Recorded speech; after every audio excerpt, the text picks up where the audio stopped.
Welcome back to the second presentation on golfers and golf course classics pre-World War I. Although starting golf late, Walter Travis won the United States Amateur 3 times in 1900, 1901, and 1903. Off the golf course, Walter Travis was a nice, compassionate, funny guy. But on the course, he was all business, believing golf required total concentration. As you can see by this picture, he was not exactly the friendliest looking guy, and he did like to chew on those cigars, even while he was actually hitting golf shots. One of his great accomplishments was winning the 1904 British Amateur Championship, the first time an American had done so, which did not go over well in England. There was some animosity between the British and Walter Travis. How it got started is speculative, but basically Walter was treated rudely by the British when he arrived at Royal St. George Golf Club, where he was given an incompetent caddy and was denied a locker to store and change clothes, which during rainy matches was a problem. Walter would often just empty his boots of water before proceeding to his next match. Walter Travis, however, went on to defeat Edward Blackwell, a beloved English amateur, 4-3, which probably did not go over well either. In the aftermath of Travis's victory, that many in the UK saw as the darkest day in the British Empire, at least for the British golfers, the center-shafted putter was banned. Walter Travis had made an amazing number of long putts to win many of his matches using a center-shafted putter called the Schenectady putter. There was a split on the legality of the putter. In the United States, you could use a center-shafted putter, but under the rules of the Royal and Ancient Society, it was banned. This split lasted until 1952, when both governing bodies ruled center-shafted putters legal. Regarding golf courses of the 1900s, courses like National Golf Links in Garden City, which Walter Travis redesigned, represented a thinking man or strategic way of playing golf. 2 courses, however, Oakmont in Pittsburgh, Pennsylvania, and Pine Valley in Clementon, New Jersey, were to be preeminent courses that represented a more penal type of design. Henry Founds, a son of a steel tycoon, envisioned a links-type golf course overlooking the Allegheny River.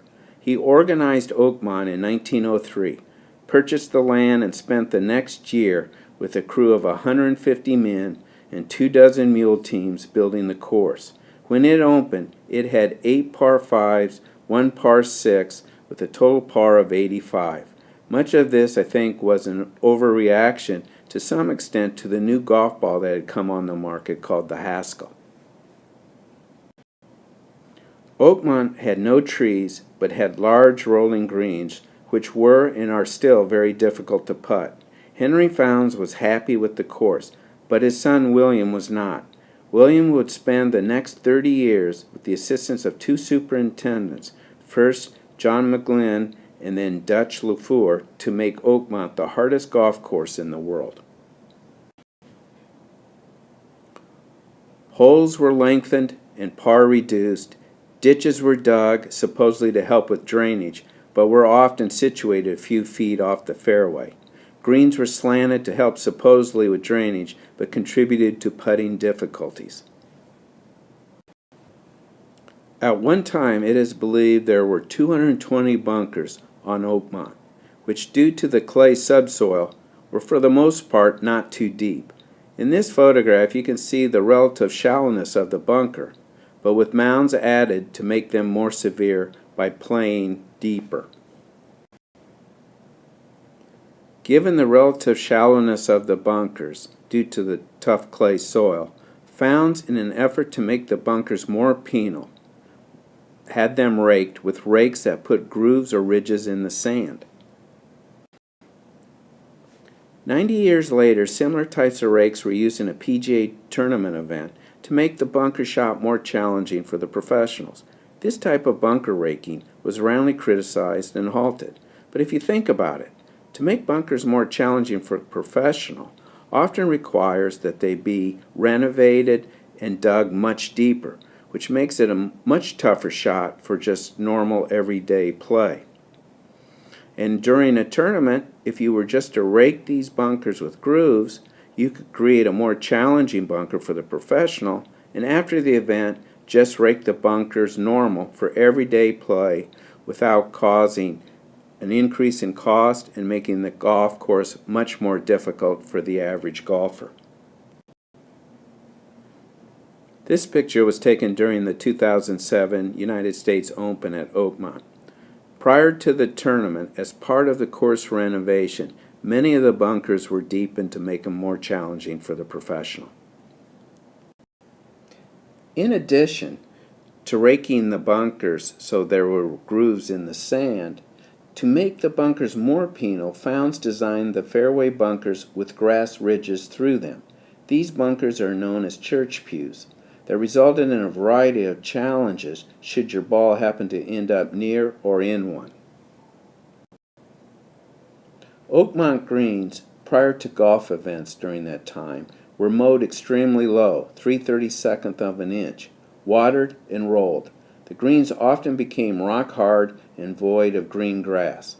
The term "brown is beautiful" was embraced during the early years at Oakmont. The greens themselves, although top-dressed and aerified over the years, have not changed since they were built, except for the 8th that William Founds thought was a poor green.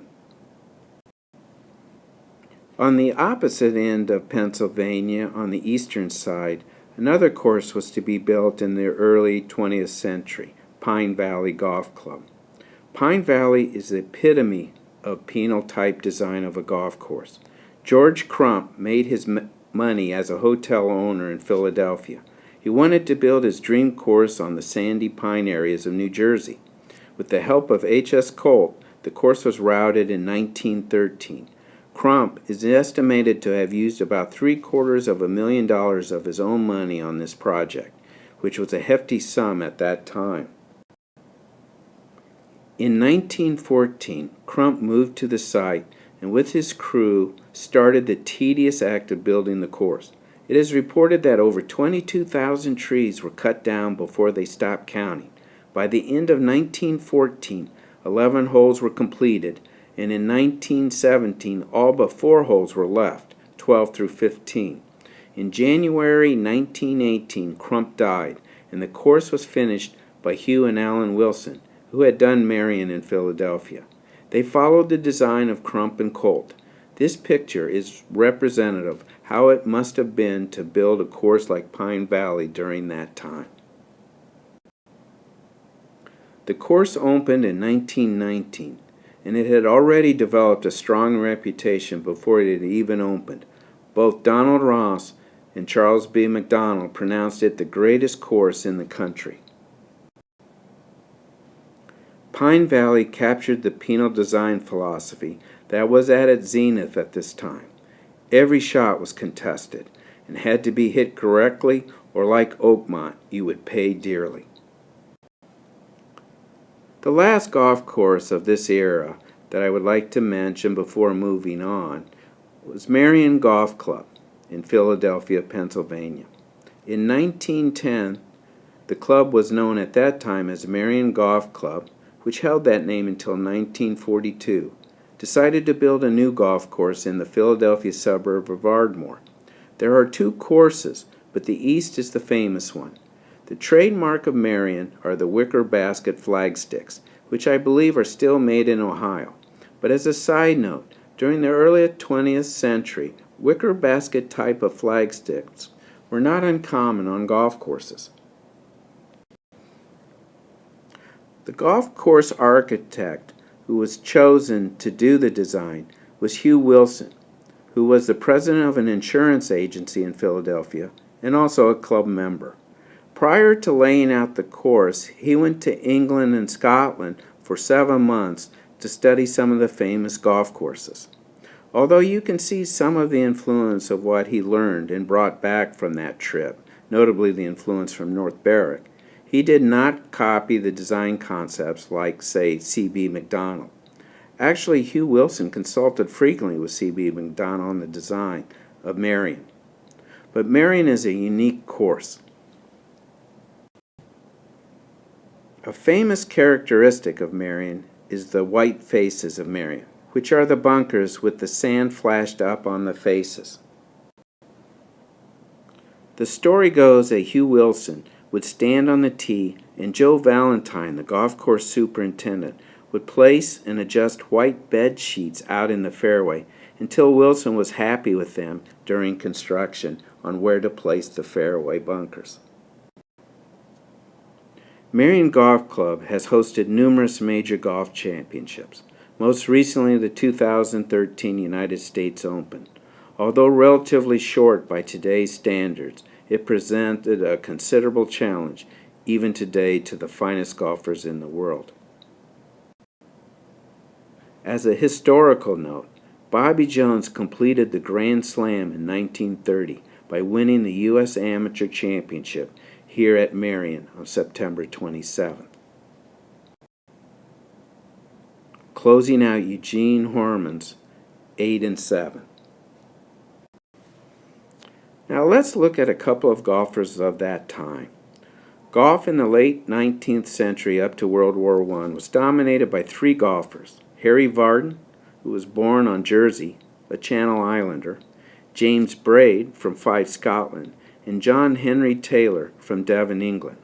In a 21-year period, from 1894 through 1914, Varden won 6 British Opens, or the Open title, while Braid and Taylor each won 5. Taylor was the first Englishman to win the Open in 1894. Harry Varden, shown here on the left, and the guy to the right is James Braid, came to the United States in 1900 on a cross-country tour that pitted him, Harry Varden, in matches against the best amateur professionals in the area. In these matches, he would often play against the best ball of his opponents. Harry played in 88 of these matches, losing once. Wherever he went, he was mobbed by the press and fans. These matches, like the Challenge matches years ago in Scotland and England, helped catalyze the popularity of the game. When he played an exhibition in New York, the stock exchange shut down for the day so the Wall Streeters could catch a train to watch him play in the Bronx. While in America, Harry Varden enjoyed the weather, which was much more pleasing to his health, given he had frequent bouts of tuberculosis throughout his career. Americans, too, treated him like a hero. When he played matches at private clubs in America, the members would treat him like a rock star, allowing him into the clubhouse to dine and relax. This was not the case in England. Pros were often forbidden to enter the front of clubs. Pros were like dirt compared to the amateurs or gentlemen. He went on to win the 1900 U.S. Open at Chicago Golf Club. When he returned to his home, Harry was greeted with little fanfare, and his wife was as cold as ice. He had considered sailing to America and never going back, but he wavered. His success was growing, so he remained in Britain. A turning point in American golf occurred in 1913. 20-year-old Francis Ouimet, who on his 4th attempt qualified for the U.S. Open at the Country Club in Brookline, won the U.S. Open over Harry Varden and Ted Ray in a playoff. Francis, who had grown up relatively poor across the street from Brookline, had caddied there, was the first American amateur to win the U.S. Open. Although John McDermott, who was an American professional golfer who had won the previous U.S. Open, he did not capture the imagination of the golfing world like Francis Ouimet. As World War I approached, Francis's win would help catalyze the game during the golden age of golf in the 1920s. And to finish, I just wanted to show this rather famous picture of Francis Ouimet and his young caddy, Eddie Lowry, during the U.S. Open of 1913.